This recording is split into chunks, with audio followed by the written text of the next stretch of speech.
बिस्मिल्लाहिर्रहमानिर्रहीम अस्सलामु अलैकुम। Welcome to cattle market Karachi and AQ cattle farm. दोस्तों, आज की वीडियो में एक बहुत ही इंपॉर्टेंट टॉपिक पर बात करने वाला हूं। कोशिश करूंगा कम बात करूं, शॉर्ट बात करूं, लेकिन जो टॉपिक है वो थोड़ा सा हो सकता है लेंथी हो जाए, लेकिन काम की बात ही करूंगा। तो वीडियो प्लीज़ एंड तक देखिएगा। बात यह है, कल मैंने एक वीडियो डाली, अल हैवान ग्रुप का एक बच्चा है वो लॉन्च किया, जिसकी आगे 20 जुलाई को जो है ना उसकी ऑक्शन होगा, उसकी नीलामी होगी, बिडिंग वगैरह की जाएगी। उस हवाले से बहुत सारे दोस्तों को कुछ मिसकंसेप्शंस हुए, तो मैंने बोला उस चीज़ को एड्रेस करना चाहिए। सबसे जो बुनियादी एक क्यूरी आ रही थी, अच्छा ये सारी क्यूरीज़ आज इस वजह से रही हैं क्योंकि क़ुरबानी का जो एक अमल है ना, वो बेसिकली हमारे जज्बे ईमानी से, हमारे इमोशंस उसके साथ बहुत ज़्यादा अटैच होते हैं। उस वजह से, उस हवाले से कोई भी नई चीज़ लोगों के सामने आती है तो रिसर्च करने से पहले लोग इमोशन चूँकि अटैच हो जाते हैं तो लोग समझते हैं यार ये चीज़ अगला बंदा गलत कर रहा है। लेकिन आहिस्ता आहिस्ता वो चीज़ें फिर लोगों को समझ में आना शुरू हो जाती हैं। जैसे जैसे मज़ीद उसकी मालूमात आती हैं तो लोग उसको अंडरस्टैंड करना शुरू कर देते हैं। अब जैसे आज से कुछ साल पहले जब ये इंसेमिनेशन वाला AI टेक्नोलॉजी आई थी, आर्टिफिशियल इंसेमिनेशन आई थी, तो उसके ज़रिए जब सीमन रखवाना शुरू किए गायों में, तो उस वक्त भी बहुत सारे लोग इस पर एतराज़ करते थे। लेकिन जब लोगों ने मालूमात की, मदरसे में मालूम किया, तो लोगों को इस चीज़ का एक अंदाज़ा हुआ कि नहीं यार ये सारी चीज़ें जायज़ हैं और इसमें कोई मसला नहीं है। सबसे बड़ी बात यह है कि जानवर के ऊपर किसी किस्म की कोई शरीयत लागू नहीं होती कि यार वो निकाह करेगा तो उसकी शादी होगी, या वो एक ही उससे चार जो है ना वो बीवियों से शादी कर सकता है। तो ये तो सारे इंसानों के ऊपर ये शरीयत ने उसूल लागू किए हैं।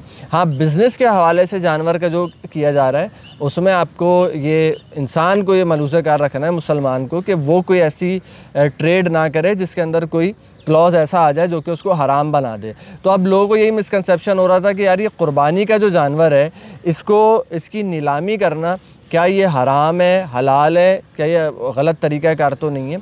तो मैं आपको वाज़े तौर पे बता दूं, अब किसी भी आलिम से, मुफ्ती से मालूम कर सकते हैं, कुर्बानी के जानवर की नीलामी कोई ये हराम नहीं है। इसमें कोई 1% भी जो है ना वो ना कोई कराहत है, ना कोई शायबा है कि ये हराम हो, क्योंकि इसमें कोई, अल्लाह आपका भला करे, कोई सट्टा नहीं खेला जा रहा, किसी किस्म की कोई ऐसी ऐसे कोई बै हो ही नहीं रही है ऐसी कि जो हराम के ज़ुमरे के अंदर आ जाए। ठीक है, इसी तरीके से लोगों को ये भी एक मिसकंसेप्शन होता है कि यार कुर्बानी के जानवर को लेके ट्रेड करना, कारोबार करने को ही लोग बाज़ औक़ात इमोशनली गलत समझ रहे होते हैं।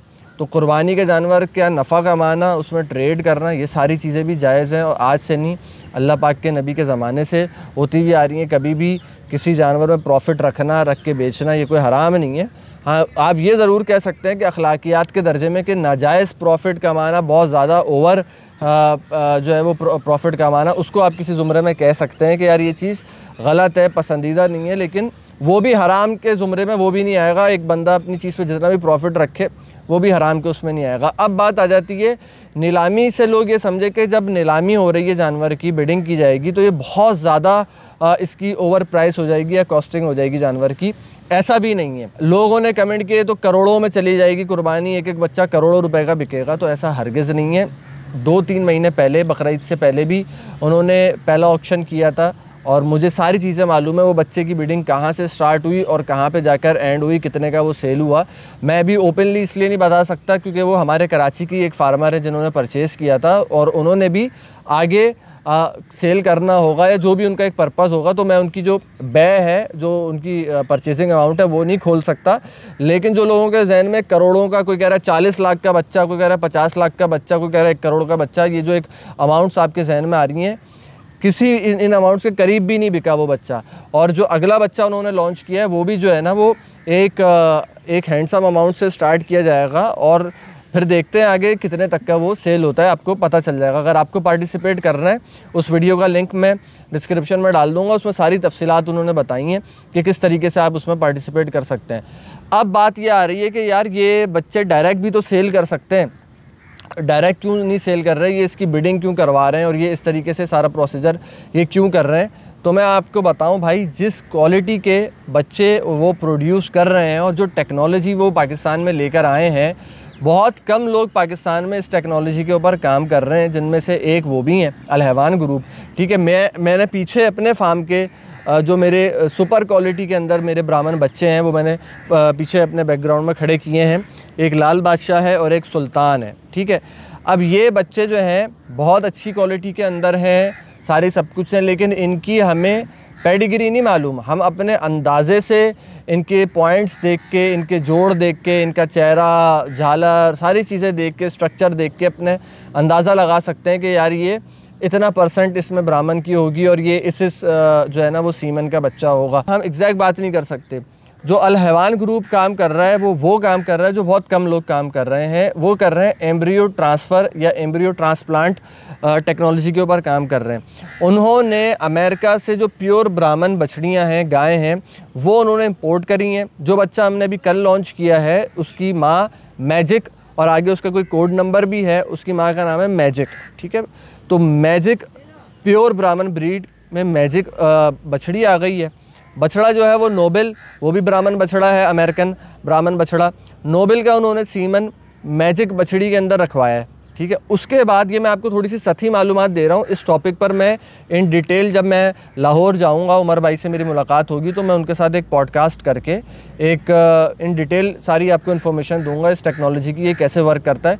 लेकिन आपको कुछ बेसिक्स जो है ना वो ब्रीफिंग में दे रहा हूँ। नोबेल का सीमन मैजिक में रखवाया, मैजिक गाय के अंदर, और उसके बाद जैसे ही उसका एग फर्टिलाइज हुआ, सीमन और एग जो है वो बछड़ी का मिला, उसके बाद वो एम्ब्रियो ट्रांसफ़र टेक्नोलॉजी के ज़रिए उसका वो निकाल लेते हैं, एग निकाल लेते हैं जैसे ही वो फर्टिलाइज़ हुआ। उसके बाद उसको आई गेस वो एक टेस्ट ट्यूब के अंदर रखते हैं। उसके बाद वहाँ पर जैसे ही वो मैच्योरिटी के अंदर आता है, वहाँ से उठा के उसको एक आम गाय के अंदर, देसी कोई साहिवाल गाय या एक चोलिस्तानी, एक आम किसी भी गाय के अंदर वो एम्ब्रियो उसका ट्रांसफ़र कर देते हैं। अब होता ही है कि जो सीमन है वो भी प्योर ब्राह्मण बछड़े का है, और जो एग फर्टिलाइज़ हुआ है वो भी प्योर ब्राह्मण बछड़ी ने दिया है, तो बच्चा आ रहा है 100%।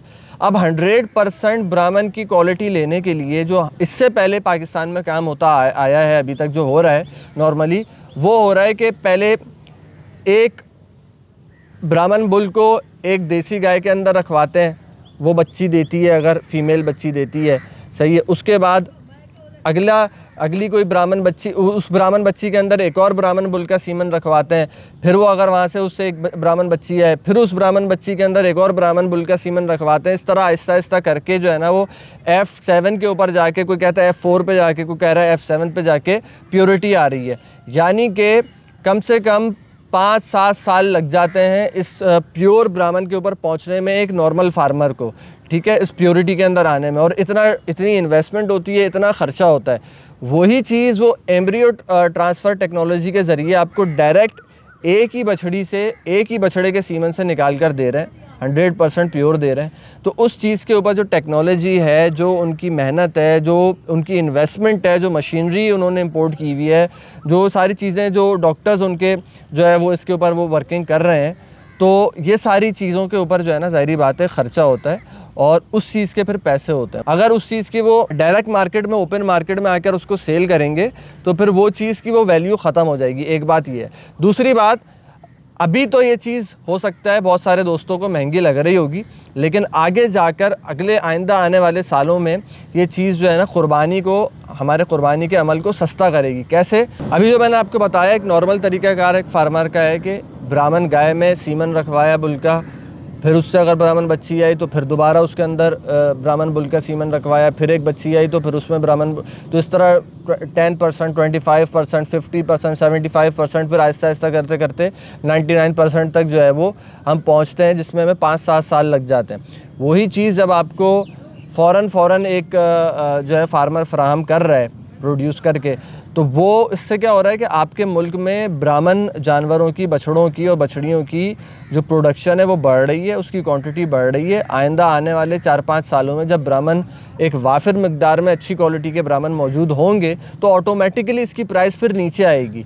वही डिमांड एंड सप्लाई का रूल है। अभी जो ब्राह्मण है अच्छी क्वालिटी के अंदर, प्योरिटी के अंदर, वो बहुत कम है। इस वजह से बच्चे की प्राइस जो है वो आपको 10-10, 12-12, 15-15 लाख रुपए सुनने को मिलती है, जो 100% क्वालिटी में नहीं भी होते उनकी भी। और व्यापारी तो आपको पता है माशाल्लाह, कोई 30 लाख भी मांग लेता है, कोई 50 लाख भी, कोई 40 लाख भी मांग लेता है, और जहाँ उसका छक्का लग जाए वहाँ पर वो बेच देता है। सारी चीज़ें आपके सामने की हैं। तो अब यहाँ पर जब एक कंपनी फुल ऑथेंटिसिटी के साथ, उसके बाप का भी पता है, उसकी पैदाइश का भी पता है, डेट ऑफ बर्थ भी उसकी पता है, उसकी माँ का भी पता है, सारी चीज़ें जब आपको एक डॉक्यूमेंटेड मिल रही हैं, एक कंप्लीट पेडिग्री के साथ, तो फिर उसके अंदर जो है ना मैं समझता हूँ कि हमारी इंडस्ट्री को ये फ़रोग़ देंगी चीज़ें। और वंस अगेन मैं आखिर में एक बात ज़रूर बोलूँगा, इसका कुर्बानी से अभी डायरेक्टली कोई लेना देना नहीं है। ये एक ब्रीडर प्रोड्यूस कर रहे हैं, ठीक है। एक ब्रीडर का मतलब है ये एक नई फैक्ट्री प्रोड्यूस कर रहे हैं। फिर उस ब्रीडर से ये जो बच्चा जो ये कोई फार्मर परचेज़ कर रहा है, ये कोई भी फार्मर किसी कुर्बानी वाले क्लाइंट को बेचने के लिए परचेज़ नहीं कर रहा। वो फार्मर भी इस बच्चे से आगे जाके कई नस्लें लेगा, उसको ब्रीडर बनाएगा, ठीक है। अगर कोई फार्मर एक अच्छी अमाउंट में एक बछड़ा ख़रीद रहा है, बच्चा ख़रीद रहा है, उसको 2 साल पालेगा, 3 साल पालेगा, फिर ब्रीडर बनाएगा, तो वो उसको एक कुर्बानी वाले को सेल करने के लिए नहीं ख़रीद रहा। तो इसका कुर्बानी से लेना देना नहीं है। इसके बाद जब इससे मज़ीद ब्रीड्स आएंगी, वो बच्चे फिर कुर्बानी वालों को सेल किए जाएंगे और वो बच्चे प्योरिटी के अंदर आएंगे, अच्छी नस्लों के अंदर आएंगे, अच्छे वज़न के, अच्छे वजूद के अंदर आएंगे। ये सारी चीज़ें, इससे आगे जाके कुर्बानी आसान होगी, मुश्किल नहीं होगी। तो ये सारी जो एक वीडियो है वो बेसिकली वो उन फार्मर्स के लिए वो वीडियो थी जो कि ब्रीडिंग क्वालिटी के बच्चे परचेज़ करना चाहते हैं।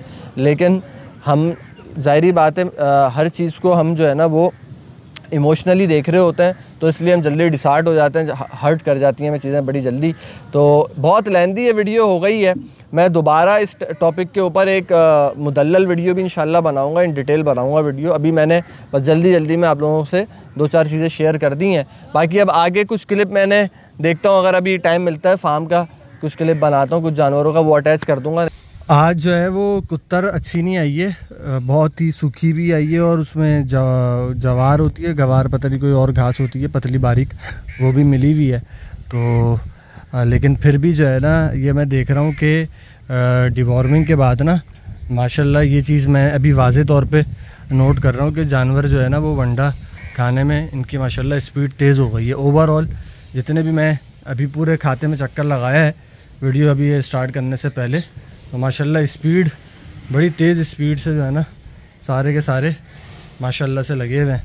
अल्लाह पाक ऐसे ही जो है ना इनको हज़म भी फरमाए माशाल्लाह माशाल्लाह। लो टेडी बेयर इज़ ऑलवेज़ इन गुस्सा, ठीक है, हमेशा जो है फ्यूरियस एंग्री रहते हैं, कह रहे हैं मुझे छेड़ो नहीं।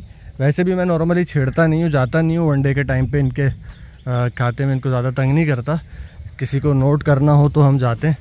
ये देखें भाई माशाल्लाह माशाल्लाह माशाल्लाह माशाल्लाह। अब इसके बाद इनको तूड़ी लगेगी और उसके बाद फिर खरखरा तौलिया वगैरह लगेगा। माशाल्लाह माशाल्लाह माशाल्लाह माशाल्लाह। लकी साहब भी माशाल्लाह बेहतरीन तरीके से खा रहे हैं। और ये आ गया अपना मिनाज भाई का बछड़ा, ये आ गया भाई रियो, माशाल्लाह माशाल्लाह, सही है जी। ये आ गया अपना बुर्राक माशाल्लाह फुल स्पीड में। और ये नगीना अभी हमेशा जो है वो एंग्री बॉय रहता है, तो एंग्री बॉय भी खा तेज़ी से रहा है, लेकिन मुझे देख के इधर आ गया। और सबसे ज़्यादा खुशी इनके खाने की होती है मुझे, क्योंकि ये शुरू से खाने में स्लो हैं, तो अब अल्लाह के करम से ये भी खाने पर आ गए हैं माशाल्लाह माशाल्लाह। अल्लाह पाक हज़म फरमाए, क्या बात है जी। इसकी पहली टोकरी चल रही है, दूसरी है, दूसरी चल रही है इसकी, माशाल्लाह भाई। दूसरी पर भी इसकी स्पीड है यार, बहुत बेहतरीन माशाल्लाह माशाल्लाह। अल्लाह पाक हज़म फरमाए, बहुत आला भाई। अभी तक जितने भी मैं देख रहा हूँ ना, स्लो मुझे एक भी नहीं दिखा है, तकरीबन सारे ही माशाल्लाह फास्ट जा रहे हैं, ठीक है। इधर आ जाते हैं, जरगम भी माशाल्लाह, मिकी माउस सही है, सुल्तान लाल बादशाह सुल्तान, ठीक है, और अपना मस्टैंग माशाल्लाह। इसी बड़ी वीडियो को एंड करेंगे। पसंद आ जाए तो लाइक एंड शेयर कर लें और कैटल मार्केट कराची को सब्सक्राइब करें। Thank you so much. अस्सलाम वालेकुम।